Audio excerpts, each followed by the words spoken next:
darsu 130 fadlu tasbih bural wadugol subbu hinango wigol subhanallahi wa tahmid wigol alhamdulillah wa tahlil wigol la ilaha illallah wa takbir wigol allahu akbar bural ko ni kon edum qala sallallahu alaihi wasallam ne la Allah maki man qala kala wi subhanallahi wa bihamdihi fi yawmin ender nyallal mi'ata marratin la bi temedere huttatu khataya bakkatuji makko dim fop yafete wa in kana taysilat ke mithla zabadil bahari hidi fota e yeru ngufo baharu on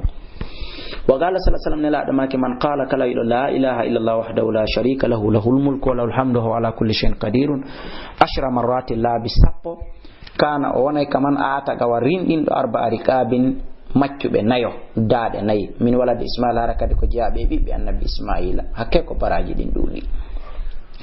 wa qala sallallahu alaihi wasallam maki hey kalimatani kongo didi no ton khafifatani dinno foygiti no weli wolude ala lisani ka dengal taqilatani kono dinno teddina fil mizani ka pesirde yawmul qiyama habibatani din ko yida kon ila rahman faade ka allah no dudi kon woni di subhanallahi wa bihamdihi subhanallahi alazim sibbe julbe o mojjere metta hebude en welsindi tum wa qala sallallahu alaihi wasallam maki la an aqula wallahi ndemi wi'ata subhanallahi walhamdulillahi wa la ilaha illallah wallahu akbar abbu ilayya dunno burani lan mimma talat alayhi shamsu bihidan nangal ko nange ngen fudi jelliti e hore mun ka hore leydi do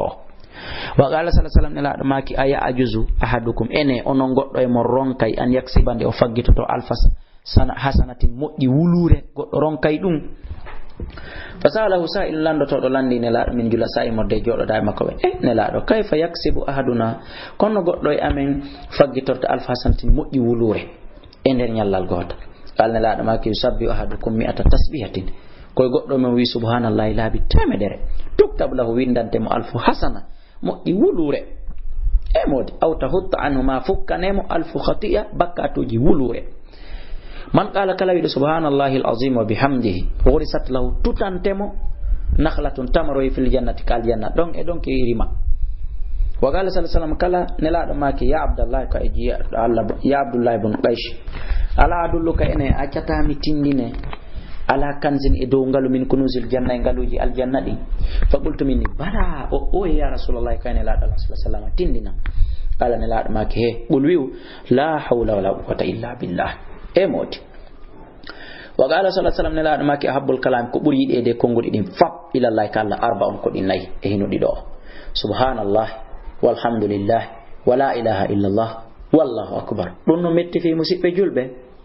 mettafi la yadurruka allah tama bi ayyin badata kala di fotoda sida fala we allah akbar subhanallah walhamdulillah wala ilaha illallah sida fala adra la ilaha illallah sawadi desordre wana qur'anani fuslorata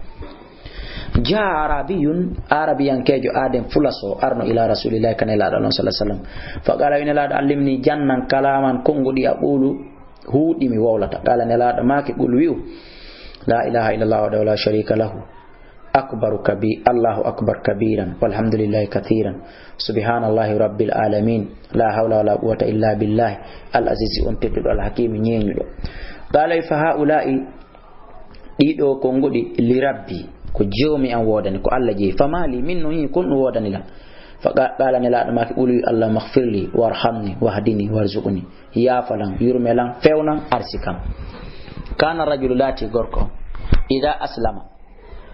kana lati ar-rajulu neddo ida aslama silmi allamahu nabiyya anaba jana sallallahu alaihi wasallam jannaymo as-salata julde nday thumma amara refti o yamiramo an yad'u de dorto bi haula'il kalimati di kongudi do Allah ma yaghfir li ya falan warhamni wahdini wa'afini warzuqni in afdal ad-du'a ande ko buri mojjude du'aaji din fo alhamdulillah ko wigo alhamdulillah wa afdalu dhikr ko buri mawnude e jantore fo ko wigo la ilaha illallah